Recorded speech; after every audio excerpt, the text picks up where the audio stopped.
Hello, welcome back. As you can see, I finished building up all of the real-time motion control system version 2 boards. We've got the different models that I'm planning on selling here. We have the basic model, the CAN model, the micro SD model, and then the fully featured one that has everything. So we got 1, 2, 3, 4 different models here. The penny is just here for sense of scale, because these are pretty small boards, and you kind of can't really tell how small they are unless you have something to compare them against. But we've got, so yeah, I finished them all up. We had, if you watched the last video, I did soldering, how to solder the QFN package, and I made a point to say, oh, always make sure you line up pin 1. Well, on this guy, I accidentally had the micro rotated by 90 degrees. And when I unsoldered it, I broke a couple, or some of the pads came off of the PCB. And luckily there are no connects. The board still works fine. It's okay, but I won't sell that one. These two guys right here, both of these are fully featured ones. They have the micro SD card on it and all the CAN components, parts necessary for the CAN bus to work. And those are, I'm going to keep these guys. They're just going to be for development. The rest of them are going to be available. So, as you know, this is the original 2005 real-time motion control system, and this is on the website for $20. It's been that way for a while, and these guys are going to be $30. Yeah, I had to raise the price by $10. So, yeah, just the microcontroller itself is like, $7-8, and it adds up pretty quick once you get all the rest of the parts on here. But we got the board here. It is this will be the low-end one. It's missing the components for the SD card, and it's missing the components for the CAN bus. But I don't think people will need. Not everybody will ever need that. It still supports the same button board as the old one, same connector, and you've got your 8 servos. And compared to the old one, which could only do 4, this will allow you to do 8 servos or 4 servos with 4 sensors. If you saw the video with the force feedback modes and things like that, where I was playing around with it. Not finished yet, still working on the code for that, but it'll be pretty neat when it's all done. This is going to be $30 if I didn't mention the price. I'm gonna sell that for $30, and then both of these guys are gonna be $35.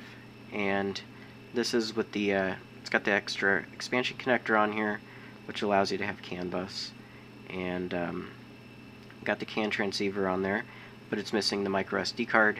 And this would be if you needed to control more than 8 servos, or you needed more than 4 servos with feedback. Then you could network a bunch of them together, and they could I haven't figured out what the max limit is. I mean, CAN bus does have extended address space, so you could do like a lot of them, more than, I mean, like you're talking like 65,000 servos, but that probably won't ever be, that won't actually happen.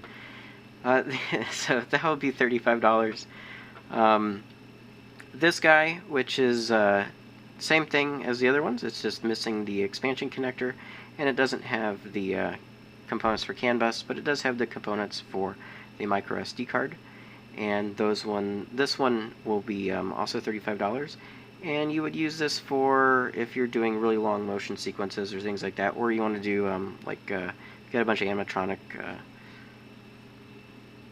you get a bunch of animatronics and you want to synchronize it to music or do something like that for like Halloween displays or something, who knows, then you could plug this in and get really long motion sequences, very detailed, for all 8 servos or for 4 servos, whatever you want to do. So that works out pretty good. And then these are the full featured ones. These will be available for $40, and that gives you the micro SD expansion and the CAN bus with the expansion header on there. They won't have the programming thing, because by then I'll have the bootloader running, and you'll just plug in USB to set it all up. And this is only for me to plug in the old ICD3 to do the debugging. Yeah, they other than that, they still take the button board. I've got that right here. It just plugs in like that. And you got your buttons. I'm going to make it to enter the bootloader. Just have to hold this button down, the last one, which I usually, if you have one of my button boards, these are available for $5. You know, pretty simple. It's just a PCB with the 5 buttons on there and IDC connector. And if you hold this button down, the programming button, you hold that down on and apply power, you'll go into the bootloader, and then you can upgrade the firmware and everything.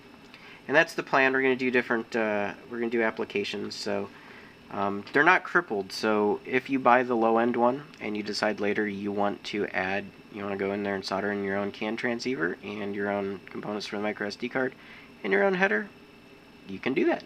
And then upgrade the firmware on it to the one that supports all of that, and you'll be good to go. And the firmware will be available on the website eventually once I get the bootloader done and working. So yeah, that's I think that's pretty much it. I think I covered everything. Yeah, anyways, thanks for watching.